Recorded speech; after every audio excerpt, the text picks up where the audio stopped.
Assalamualaikum warahmatullahi wabarakatuh. Sebelumnya saya ucapkan terima kasih kepada Ibu Siva Pramudita Fadilah, SST MKM. Selaku dosen praktikum Statistika Ekonomi Inferensial, di sini saya Nita Azhara beserta rekan saya Lisnawati Saifuddin dan Beta Triana yang akan memaparkan 30 data terkait pengaruh harga penjualan terhadap jumlah peminatan obat pada apotek Ruby di Rawamerta pada bulan November tahun 2022. Adapun nama anggota dan pembagian tugasnya sebagai berikut. Yang pertama, Beta Triana, presentasi dan membuat kesimpulan. Yang kedua, Dini Sulasri, menghitung di SPSS. Yang ketiga, Kartini Delawati, menghitung di Excel. Yang keempat, Lisnawati Saifuddin, presentasi dan membuat kesimpulan. Yang kelima, Nita Azhara, presentasi dan membuat kesimpulan. Yang pertama, metode enter. Dan ini adalah hasil dari SPSS, variable entered atau removed, menjelaskan tentang variabel yang dimaksudkan serta metode yang digunakan dalam analisis regresi linear berganda. Yang kedua, persamaan regresi linear berganda, Y sama dengan A tambah BX1 tambah BX2. Berdasarkan hasil output di atas, maka model persamaan regresi linear sederhana yaitu sebagai berikut. Y sama dengan 2,409 tambah 0,011 tambah 1,339. Yang ketiga, uji hipotesis pada analisis regresi linear berganda. A. Pengujian hipotesis hubungan parsial. Pengujian parsial X1 terhadap Y. H0 tidak ada pengaruh harga penjualan terhadap jumlah penjualan per bulan. HA ada pengaruh harga penjualan terhadap jumlah penjualan per bulan. Pengujian parsial X2 terhadap Y. H0 tidak ada pengaruh jumlah permintaan terhadap jumlah penjualan per bulan. HA ada pengaruh jumlah permintaan terhadap jumlah penjualan per bulan. Sekian, terima kasih. Untuk slide selanjutnya yang akan disampaikan oleh rekan saya. Membandingkan nilai sig atau v-value dengan alpha 0,5. Di sini hasil dari sig adalah 0,702 dan 0,0000. Kriteria keputusan uji hipotesis nilai sig. Pada uji hipotesis regresi linear berganda, pada data harga penjualan yaitu tidak berpengaruh karena nilai sig 0,702 lebih besar dari nilai alpha 0,05. Sedangkan hasil hipotesis pada data jumlah peminatan yaitu berpengaruh karena nilai sig 0,0000 lebih kecil dari nilai alpha 0,05. Membandingkan nilai T hitung dengan T tabel. Di sini hasil dari T hitung harga penjualan adalah 0,387 dan jumlah permintaan adalah 10,249. Kriteria keputusan uji hipotesis atau uji T, maka nilai T hitung berpengaruh karena nilai T hitung 10,249 lebih besar dari T tabel 2,056. Kurva regresi.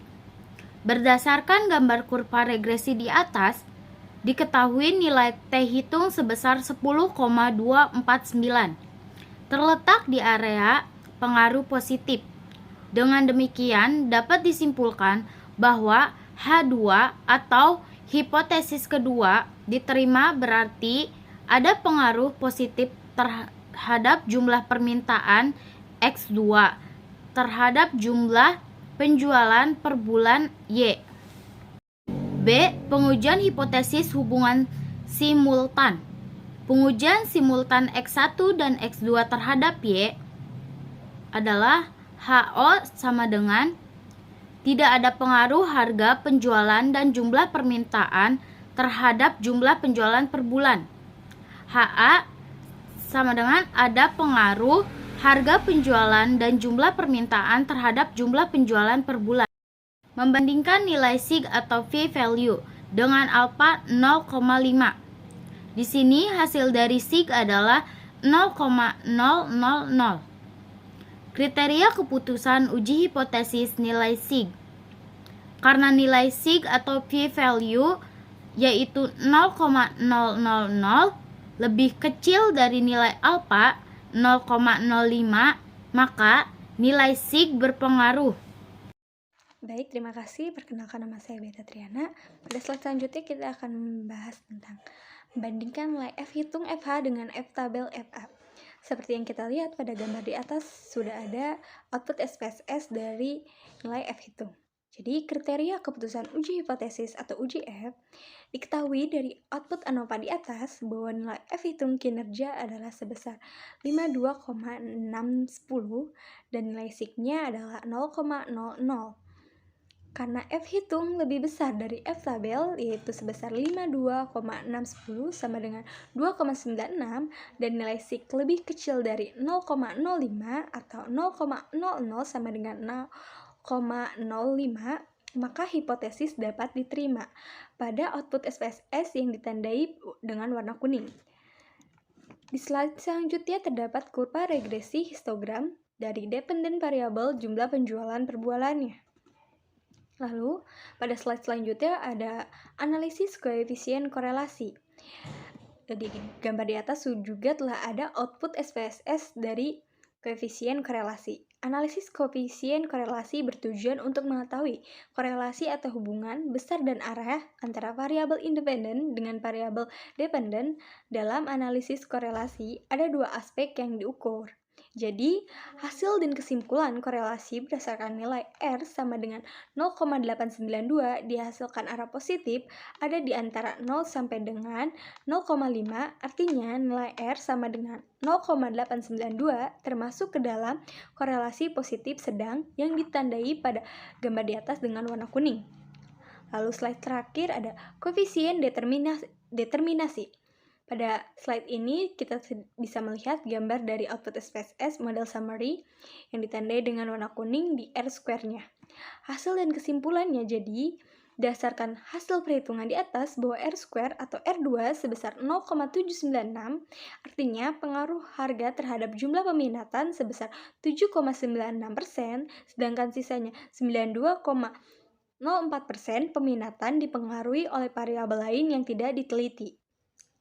Baik, cukup sekian dari kelompok kami, kurang lebihnya mohon maaf. Karena itu, kritik dan saran yang membangun sangat diperlukan agar dapat menjadi catatan kami yang lebih baik untuk kedepannya. Saya ucapkan terima kasih.